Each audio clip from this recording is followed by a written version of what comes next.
Cury está com a gente. Theo, aqui a gente traz um resumo com o Eli Jonas de como seria a participação de cada um desses indiciados. O Pedro Duran traz um balanço geral do que esse relatório da Polícia Federal nos traz e elenca ali alguns dos principais personagens que faziam parte do governo. Quando a gente fala, por exemplo, do general Augusto Heleno, que segundo o relatório da Polícia Federal, Eli Jonas Maia nos trazia essa informação, fazia parte desse núcleo duro dessa organização criminosa, vale destacar, quando eu falo em fatos recentes, declarações dadas pelo então ministro numa reunião ministerial que veio a público de julho, quando ele faz referência justamente a essa...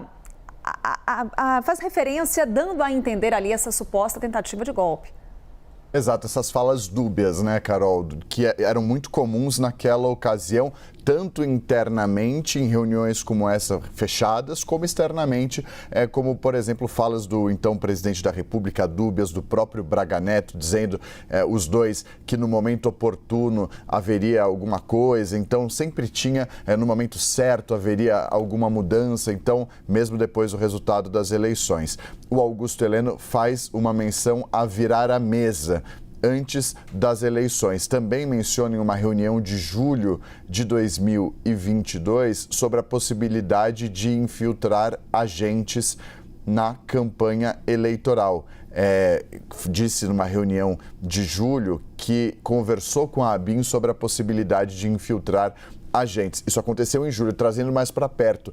No relatório da Polícia Federal há uma menção de que o plano era que Augusto Heleno comandasse o Gabinete Institucional de Gestão da Crise, que se consolidaria, que entraria em vigor no dia 16 de dezembro, após a efetivação de um eventual golpe de Estado. Ele comandaria esse gabinete, seria uma espécie de gabinete de transição num autogolpe, é o que a Polícia Federal indica. A gente separou um trecho da fala de Augusto Heleno naquela reunião de julho em que ele faz menção a virar a mesa e também direcionar ataques a instituições e pessoas.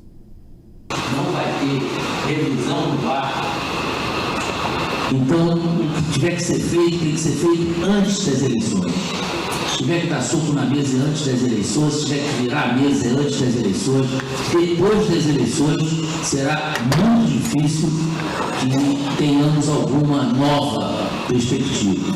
Até porque eles vão fazer tão bem feito que essa conversa do Fachin foi exatamente com os embaixadores para que elimine a possibilidade do VAR acontecer, né? No dia seguinte todo mundo reconhece e fim de papo. Então isso aí tem que ficar bem claro, né? Eu acho que as coisas têm que ser feitas antes das eleições. E vai chegar um ponto que nós não vamos poder mais falar. Nós vamos ter que agir. Agir contra determinadas instituições e contra determinadas pessoas. Isso para mim é muito claro.